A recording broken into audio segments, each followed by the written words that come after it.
दिल की महफिल सजी है चले आइए। दिल की महफिल सजी है चले आइए। आपकी बस कमी है चले आइए।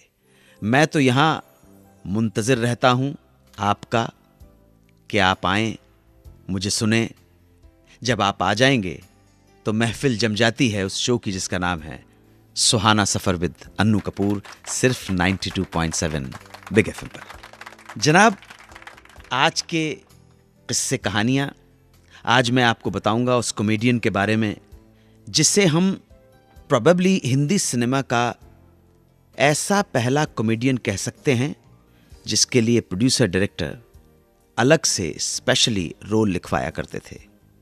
ये वही शख्स भी था जिसकी मौत फिल्म के सेट पर ही हो गई थी।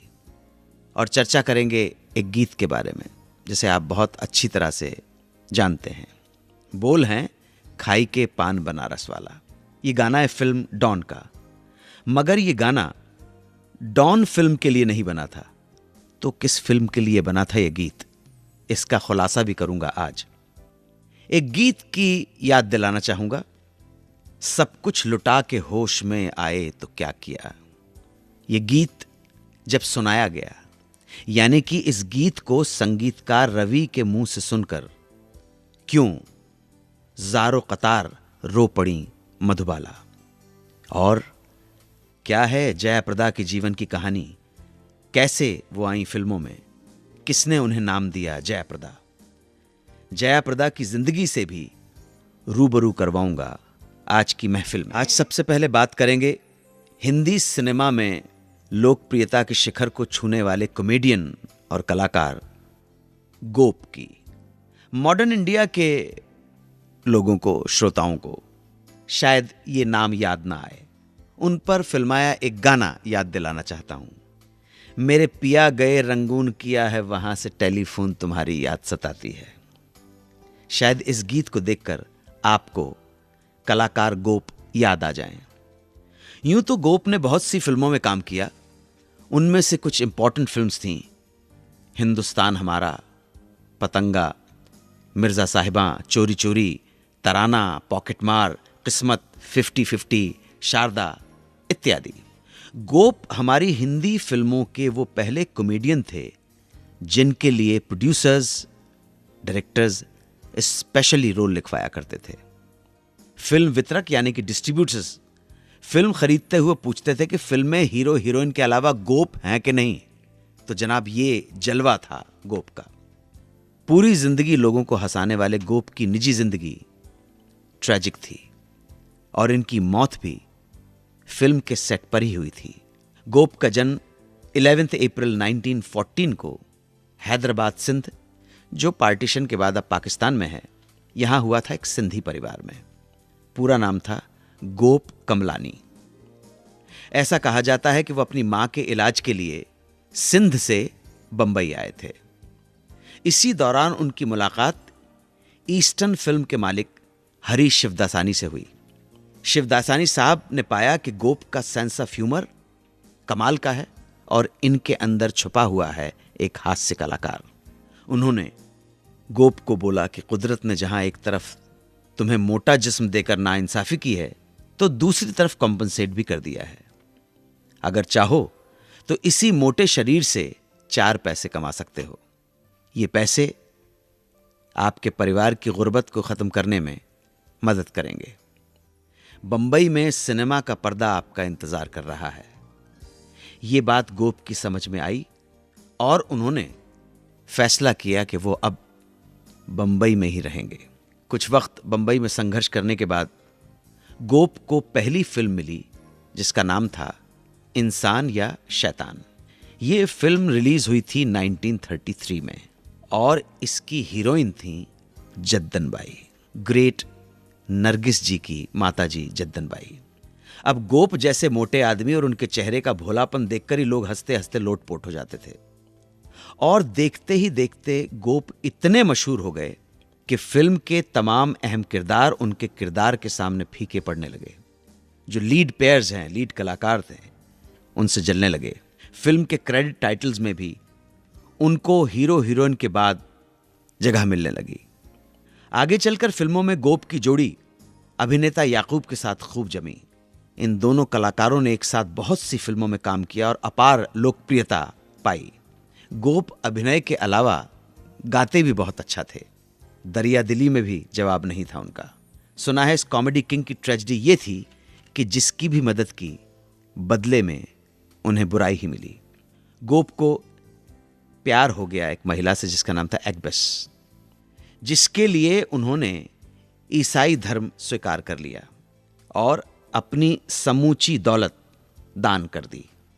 यही नहीं, अपने दोस्त जगदीश सेठी को काम मिल जाए इसके लिए उन्होंने फिल्म रंगभूमि का निर्माण भी किया। गोप की मौत भी बड़ी ट्रेजिक कॉमेडी मौत थी। हिंदी सिनेमा के इतिहास में संभवतः आज तक किसी की ऐसी मौत नहीं हुई। बात 1957 की है। वो प्रकाश पिक्चर्स की फिल्म तीसरी गली के सेट पर स्क्रिप्ट पढ़कर बोले, ठीक है, मैंने थोड़ा पढ़ लिया है, बाकी ऊपर जाकर पढ़ लूंगा।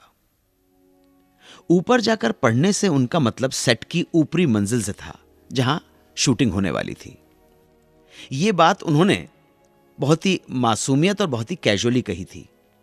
सब लोग हंस पड़े, पर उस वक्त कोई नहीं जानता था कि उनका कहा कुछ ही देर में एक खौफनाक दर्दनाक हकीकत में बदल जाएगा। गोप ऊपर सेट पर गए और जब अपने डायलॉग बोलने लगे तभी उन्हें अचानक दिल का दौरा पड़ गया। और यह दौरा इतना सीवियर था कि मौका भी नहीं मिला उन्हें कि अस्पताल ले जाया जा सके। और गोप साहब ने वहीं सेट पर दम तोड़ दिया।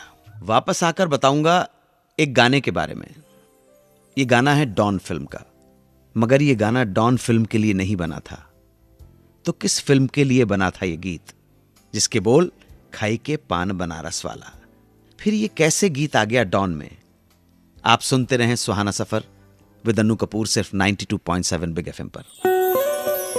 सुनते रहिए रेडियो का number 1 show Suhana Safar with Anu Kapoor, सिर्फ 92.7 बिग एफएम पर। जनाब, अब बात फिल्म डॉन के सुपरहिट गीत जिसके बोल खाई के पान बनारस वाला। इस गीत से जुड़ी कुछ मजेदार बातें आज मैं आपके साथ शेयर करूंगा। पहली बात तो यह कि यह गाना पहले किसी और फिल्म के लिए बनाया गया था। दूसरी बात यह कि इसे गाते वक्त किशोर कुमार ने क्या तरीका अपनाया, सुनिए इस गीत की कहानी। जब देवानंद की फिल्म बनारसी बाबू बन रही थी तो कल्याण जी आनंद जी ने उस फिल्म के लिए एक गीत कंपोज किया, खाई के पान बनारस वाला। गाना सबको पसंद आया, पर देव साहब को पसंद नहीं आया और उन्होंने कहा कि ये गीत इस फिल्म में मत डालो। अब जब देव साहब को पसंद नहीं था तो सब चुप हो गए और उसके बदले में दूसरा गाना कंपोज कर डाला, बुरे भी हम भले भी हम, समझना ना किसी से कम, हमारा नाम हम हैं बनारसी बाबू। लिहाजा ये जो गाना था खाई के पान बनारस वाला, ये डब्बे में चला गया। अब जब फिल्म डॉन बनी तो उसके ट्रायल में मनोज कुमार ने आइडिया दिया कि इंटरवल के बाद एक गाना होना चाहिए। तब कल्याण जी आनंद जी ने कहा कि हमारे पास एक गीत तैयार है, अगर वो चाहे तो इस फिल्म में डाल सकते हैं। जब उन्होंने देवानंद की फिल्म बनारसी बाबू के लिए बनाया गया ये गीत सुनाया कि खाई के पान बनारस वाला, तो गीत को सुनते ही सब बहुत एक्साइटेड हो गए कि गाना बहुत बढ़िया है और फिल्म की सिचुएशन पर भी बिल्कुल फिट बैठता है। और इस तरह ये गीत फिल्म डॉन के लिए सेलेक्ट कर लिया गया। इस गाने के इस फिल्म से जुड़ने का वाकया जितना दिलचस्प है उतना ही दिलचस्प है इस गाने का पिक्चराइजेशन भी। गाने की डिमांड के अनुसार अमिताभ बच्चन ने शूटिंग के वक्त असल में पान खाया ताकि उनके होठों पर पान की लाली का ही रंग दिखे। इसके लिए उन्होंने 1, 2 नहीं, 3 नहीं, 4 नहीं, 5 नहीं, पूरे 25 पान खाए। पान के चूने की वजह से उनके होंठ कट गए थे। ऑन स्क्रीन गीत में रंग जमाने के लिए अमिताभ बच्चन ने पान खाया तो ऑफ स्क्रीन प्लेबैक सिंगिंग में किशोर कुमार ने भी इस गीत को गाते वक्त जमकर पान खाया। जब इस गीत की रिकॉर्डिंग हो रही थी तब स्टूडियो में पॉलीथिन की चादरें बिछा दी गई थी ताकि किशोर ये गाना गाते हुए पान की पीक कहीं इधर उधर दीवारों पर ना थूक दें। कहते हैं, सुना है हमने कि रिकॉर्डिंग पूरी होने तक जगह जगह स्टूडियो पान की पीक से भर गया। सब कुछ लुटा के होश में आए तो क्या किया।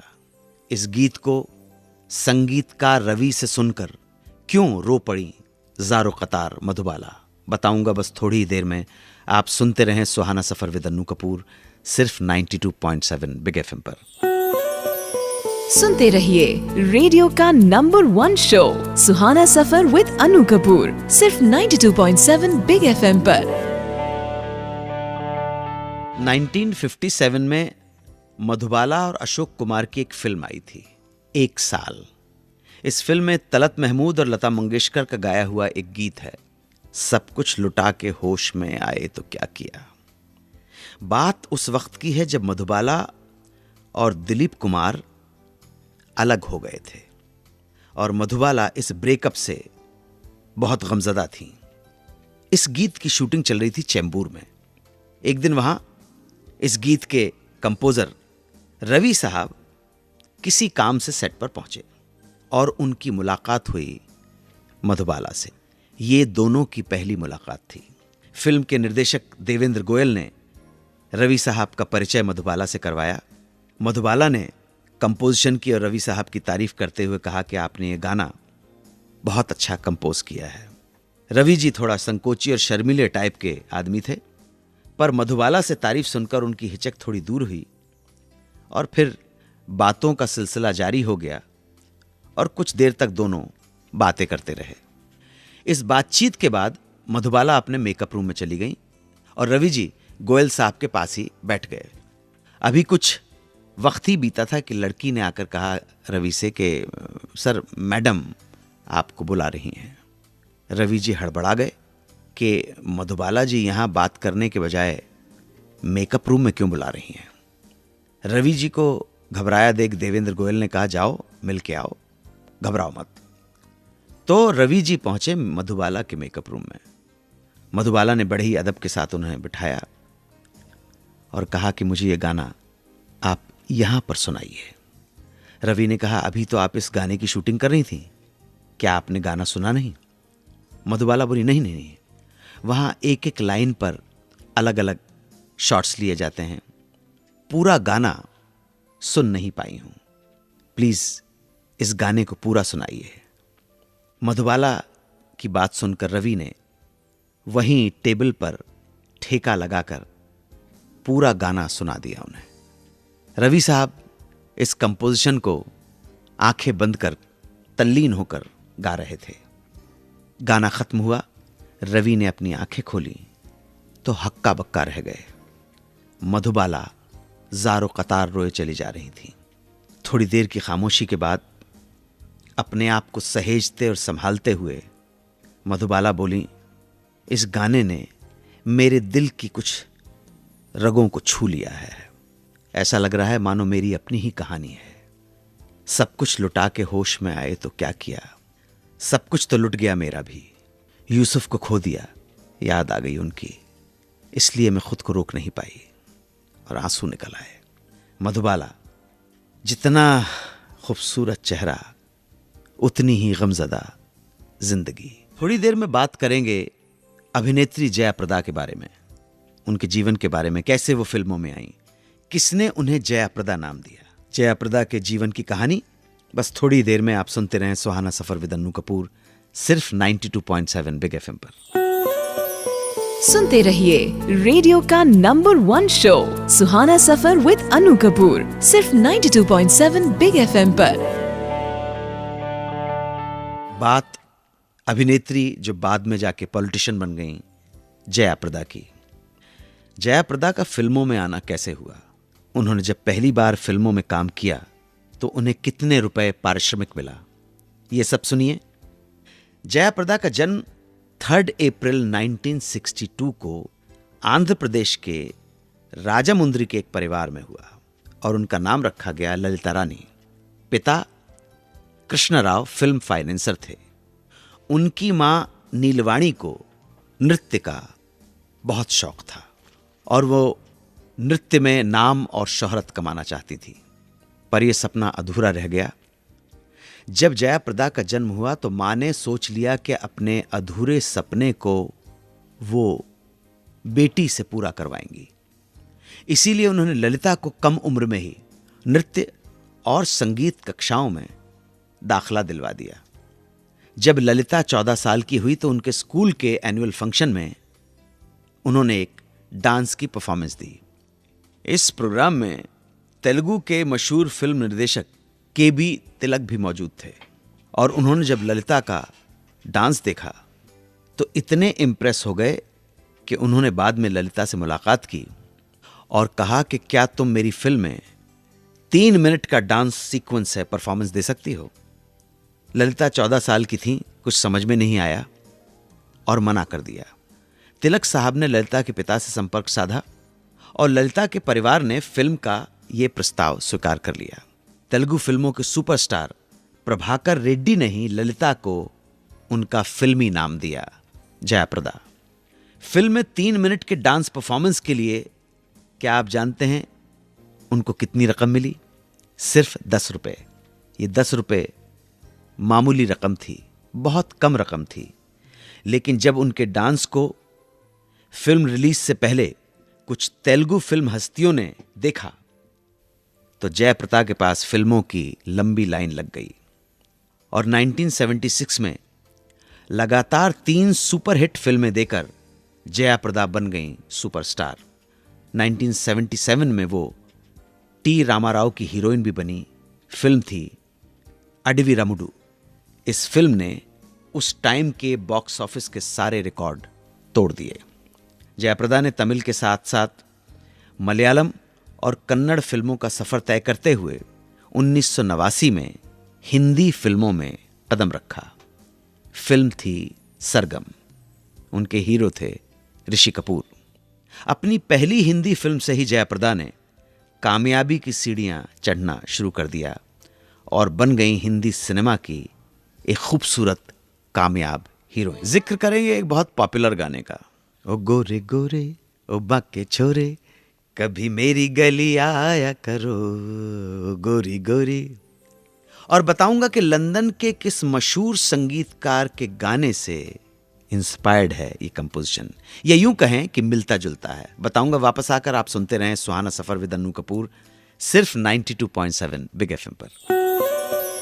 सुनते रहिए रेडियो का number 1 show Suhana Safar with Anu Kapoor, सिर्फ 92.7 बिग एफएम पर। दोस्तों, अब बात फिल्म समाधि के मोस्ट पॉपुलर सॉन्ग की। ओ गोरे गोरे ओ बाके छोरे कभी मेरी गली आया करो। ये गीत गाया है लता मंगेशकर और अमीर बाई कर्नाटकी ने। गीत को कंपोज किया सी रामचंद्र ने। 1950 की फिल्म है, मगर संयोग से इसी ट्यून पर एक गाना चीको चीको 1945 में लंदन के मशहूर संगीतकार एडमंडो रॉस ने भी बनाया था। चूंकि ये गाना चीको चीको 1945 में बना है, यानी समाधि फिल्म से 5 साल पहले, तो संभावना यह है कि संगीतकार सी रामचंद्र ने इसी गीत से प्रेरित होकर बनाया होगा। ओ गोरे गोरे ओ बाके छोरे। वापस आकर एक श्रोता का एसएमएस पढ़ूंगा, उनका प्रश्न आप सबको बताऊंगा और प्रश्न का जवाब देने की कोशिश करूंगा। आप हमसे जुड़े रहें, सुनते रहें सुहाना सफर विद अन्नू कपूर, सिर्फ 92.7 बिग एफएम पर। सुनते रहिए रेडियो का number 1 show Suhana Safar with Anu Kapoor, सिर्फ 92.7 बिग एफएम पर। मैं एक बार दोबारा हाजिर हूं आपके सामने। ब्रेक में जाने से पहले एक एसएमएस के बारे में बात कर रहे थे। एक श्रोता ने पूछा है, उनका प्रश्न ये था, मुझसे जुड़ा हुआ सवाल है। उन्होंने पूछा, अन्नू जी आपने अब तक जितने भी रोल किए उनमें सबसे मुश्किल रोल कौन सा था? उस रोल से जुड़ी कोई घटना हमें सुनाएं। बहुत सारे रोल किए हैं और मुझे तो हर रोल बहुत डिफ़िकल्ट लगता है। मुझे लगता है कि मैं इस रोल को ठीक नहीं कर पाया और कहीं ना कहीं कोई ना कोई कसर रही जाती है। मुझे तो ऐसा लगता है कि मैं कभी भी अच्छी अदाकारी कर ही नहीं पाया। सर्कमस्टेंसेस ने मुझे बिल्कुल डिफ़ॉल्ट में एक्टर बनाया। फिर भी टेलीविज़न के ऊपर जो कबीर मैंने रोल किया वो बहुत मुश्किल था। सरदार फिल्म थी केतन मेहता साहब की, उसमें मैंने महात्मा गांधी का रोल किया, वो भी बहुत मुश्किल रोल था।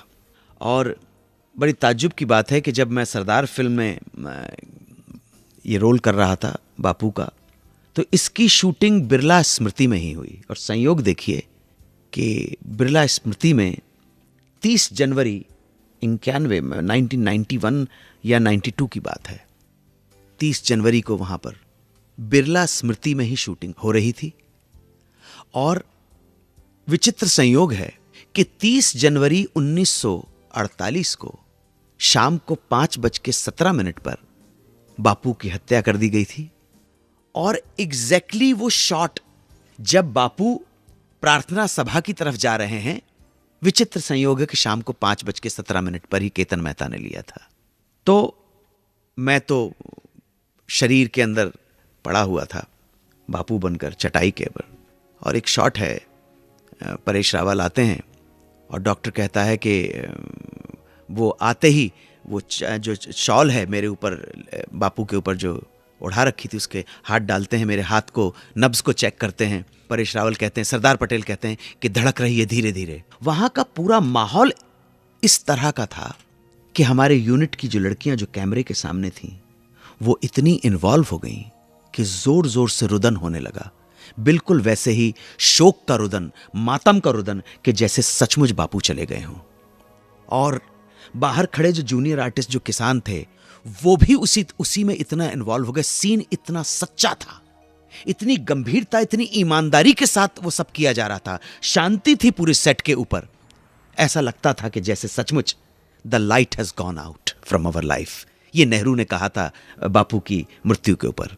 सो लड़कियों का रुदन देखकर, लड़कियों का डिप्रेशन में जाना देखकर मैं आंखें बंद किए हुए पड़ा था।